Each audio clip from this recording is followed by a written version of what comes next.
Campagnol voit souvent arriver pour 2 ou 3 mois, généralement après l'hiver, des retraités qui ont eu un métier ailleurs en ville. Et parmi eux, il y a un retraité très gaulliste, très syndiqué, très impliqué dans les réunions, qui était inspecteur du travail à Clermont-Ferrand et qui parle tout le temps de politique avec un air vraiment très rouge-péteur. En fait, il ne parle pas exactement de politique, il parle surtout des affaires, des malversations, et comme habitué du contrôle, du pinaillage en tant qu'inspecteur du travail, il a relevé plusieurs anomalies dans la façon dont l'opinion française était manipulée en ce moment. Il veut dire manipulée contre son camp, le camp gaulliste. Ces deux champions successifs, Sarkozy et Fillon, se sont effondrés avant la ligne. Il voudrait donc montrer que les autres coureurs sont dopés, favorisés par les juges. Il voudrait faire annuler la course, faire tomber tout le monde en dénonçant des scandales. Et il me rappelle, tu comprends, j'ai fait ça toute ma vie. Alors s'il voulait vraiment nettoyer, je te garantis qu'il pourrait.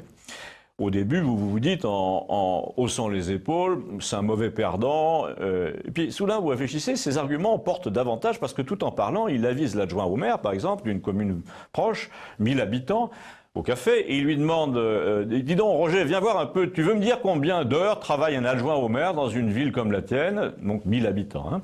L'autre répond un mi-temps, facilement 20 heures par semaine, voire davantage. Et à ton avis, lui dit-il, et si c'était Lyon ou Marseille? Alors là, dit l'autre, c'est 70 heures.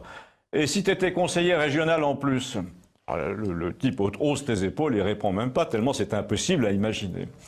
Alors mon interlocuteur se retourne vers moi et me dit, tu vois, la mairesse de Paris, quand elle était première adjointe, elle est restée inspectrice du travail, comme moi, au même échelon que moi.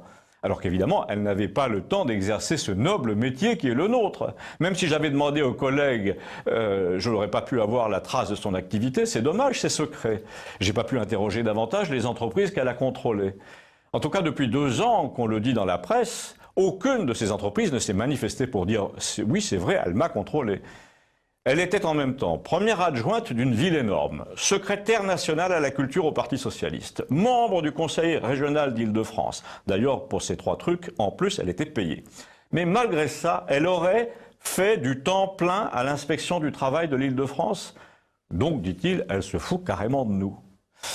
Il faut savoir que nous, dit-il encore, quand on sort faire un contrôle ou donner un avis pour rappeler les accords collectifs, quand on se penche sur les contentieux, ça fait du papier, ça fait des emails, des rendez-vous. Là, rien.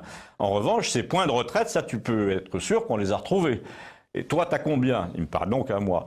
62 ans. Et tu m'as dit que tu avais du mal à réunir tes 4 derniers trimestres pour toucher quoi? Une misère. Eh bien, sa retraite à elle la touche déjà depuis l'âge de 52 ans. Et crois-moi, c'est pas une misère. Hollande, pareil, continue à accumuler, me dit-il toujours, les points comme conseiller à la Cour des comptes alors qu'il est président. Ça s'ajoute à sa future retraite alors que c'est parfaitement illégal. Il devrait être en disponibilité. Non, non, conclut ce monsieur, s'ils veulent vraiment faire du ménage, je vais te trouver un Julian Assange, un Wikileaks France, et tu vas voir qu'on va se marrer. Au lieu d'envoyer les documents à la Cour des comptes, on va les mettre directement sur Internet et puis voilà. Et c'est ainsi, là c'est moi qui parle, c'est ainsi qu'au café de Campagnol se décide peut-être le sort de notre pays tout entier. Si vous vous sentez une vocation de Julian Assange vous-même, je vous mettrai en rapport.